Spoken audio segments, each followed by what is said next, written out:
vamos a hablar acerca del libro Educación y lucha de clases, capítulo 3, Educación del hombre antiguo, segunda parte, Roma. El trabajo es elaborado por Lanchima Tamara, Lochamin Yasmin, Mera Melanie en persona, que es Alisa Ivonne. Roma pasó a ser también una de las clases fundadas en la esclavitud. Grandes propietarios monopolizaron el poder a expensas de los pequeños propietarios y plebeyos. En el año 287 se propuso la igualdad política, donde patricios y plebeyos se fusionaron en una nueva nobleza, donde por entonces asumieron la dirección de la política. Para entonces, Grecia se encontraba en una disputa con los persas, donde ascendió económicamente, mientras que Roma de igual manera se enriqueció con la derrota de Cartago y se inundó de esclavos y de oro. En los primeros tiempos de la República, en el siglo II, tiempo de la vieja educación, Cincinnati y Ulysses araban su mismo campo. La división de trabajo no era acentuada y apenas había pocos esclavos. El propietario compartía con sus esclavos. Además, los hijos del propietario se educaban junto a él, acompañándole en tareas, escuchando sus observaciones, ayudándolos en los menesteres. Para entonces, los romanos nobles debían hacerse cargo de la agricultura, la guerra y la política. Los más jóvenes junto a su padre araban el campo, conocían la guerra desde pequeños en campos de ejércitos y en la política asistía a sesiones cerca de las puertas del Senado. En cuanto a su educación, un esclavo de confianza era el que le impartía una instrucción básica que en un futuro no haría uso porque no pensaban en oratoria sino en acción. El orador en Roma era un hombre por excelencia. Para Quintiliano era un verdadero político, pero para Cantón, además de ser un político y un gobernante, era aquel que podía defender al pueblo de las amenazas. Después de años, a mediados del siglo V, apenas existía un esclavo para cada 16 hombres, pero después de la guerra púnica, el número de hombres libres era la mitad de esclavos. La contrata de Julio César dio más de 1 millón de esclavos, ya que él mencionaba a un señor llamado nomenclator que enlistaba a los esclavos del amo, era un hombre de trabajo. Para entonces, la relación con el esclavo y el propietario era nula. El romano noble no era colaborador de sus obreros y el esclavo de confianza era el que cuidaba con ojo atento las rentas del patrón. Es por esta razón que el esclavo obedecía por terror y aquellos más desobedientes se convertían en los gladiadores, aquellos condenados a muerte. Un día se condenó a 400 esclavos y empezaron a abusar de ellos, a venderlos a bajo costo, a abandonarlos, a cobrarles por vivir, y las mujeres esclavas eran abusadas. De este modo, el rendimiento de los esclavos fue decayendo. Por ende, los nobles decidieron premiar a los esclavos para que desempeñen sus funciones de una manera adecuada. Algunos esclavos fueron liberados y como conocían el oficio podían sobrevivir, mientras que los nobles que decayeron en la ruina quedaron apartados de la sociedad y debían aprender ahora de los esclavos. Cosas muy irresistibles han debido suceder para que la aristocracia terrateniente comenzara a retirarse frente a esta otra aristocracia del dinero, debido a las leyes estrictas que posiblemente no fueron nunca cumplidas al pie de la letra.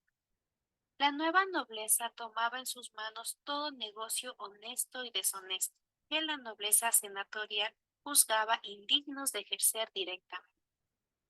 El desprecio por todas las formas de trabajo no dejó de ser el rasgo fundamental de la nobleza. Es por ello que los escultores y los pintores estaban a un nivel tan inferior como el de cualquier artesano. A partir del siglo IV, los miembros de la nueva clase empezaban a opinar de otra manera, encontrando insuficiente la educación acordada hasta entonces a los nobles, y empezaron a exigir una nueva educación. Como los sofistas en Grecia, una turba de maestros apareció en Roma. Para la enseñanza primaria, los ludimagister, para la media, los gramáticos y para la superior, los rectores. La primera noticia segura sobre una escuela primaria en Roma data del año 449 a.C. Se trataba de una escuela particular como todas las de entonces, a la cual enviaban sus hijos las familias menos ricas, las que no podían pagar en su propio hogar un instructor. En Roma, la medida dictada por Augusto es la diferencia entre los aristócratas terratenientes y los aristócratas de las finanzas. El servicio de armas era antes de los latifundistas, los cuales defendían sus propias tierras. El empuje individualizado de las industrias y el comercio trastornaba tanto a las clases sociales como a las ideologías. Roma, durante el año 92 a.C., dos censores, Dominicio y Licinio, cerraron las nuevas escuelas, pero luego reaparecieron más fuertes y triunfantes. Entre ellas están las escuelas públicas primarias, que fue la creación de comerciantes, industriales y negociadores, y las escuelas públicas superiores, que exigían el poder creciente centrado en mejorar la dirección política. La retórica se volvió importante y sugirieron que los retores abrieran escuelas públicas en donde acudan varios alumnos. En el tiempo de Augusto o de Tiberio, 20 escuelas reputadas atraían a los jóvenes enriquecidos. La enseñanza se basó en 3 grandes niveles: el primero o tesis, el segundo o causas y el tercero o controversia. El imperio terminó y se abrió la carrera de burocracia. Esta aseguraba estabilidad entre subir y bajar de emperadores. Finalmente, tiempo después, en Roma, la enseñanza pasó a ser una verdadera industria de la cual dependía la prosperidad de esas ciudades. El Estado empezó a estimular la instrucción primaria y estas escuelas funcionaban en locales sobre la calle. Con el comienzo de una nueva política, Nerón eximió a los maestros de obligaciones públicas, como prestar servicio militar y del desempeño sacerdocio, pues las clases gobernantes reconocían la enseñanza como instrumento vital para su propio dominio. Fue hasta el siglo II cuando Adriano dijo que la enseñanza del derecho sería atendida por el Estado. Luego, en el siglo V, los profesores tenían salarios irregulares, pues muchos de ellos no contaban ni con una vivienda.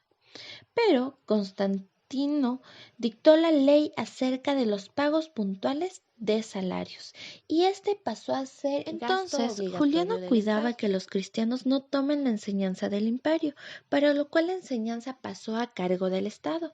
Posteriormente, Teodosio y Valentiniano en el año 425 prohibieron la enseñanza fuera de la enseñanza del Estado. Luego, Constancio nombró a Eumenes profesor de la ciudad de Autun.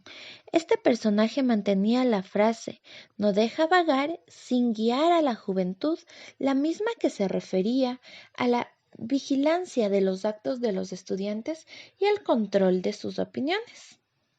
Apenas aparece la enseñanza oficial, apareció la comparación con el ejército, para lo cual tan pronto los ejércitos romanos penetraban países desconocidos, los retores instalaban escuelas junto a las carpas de los soldados. Sin embargo,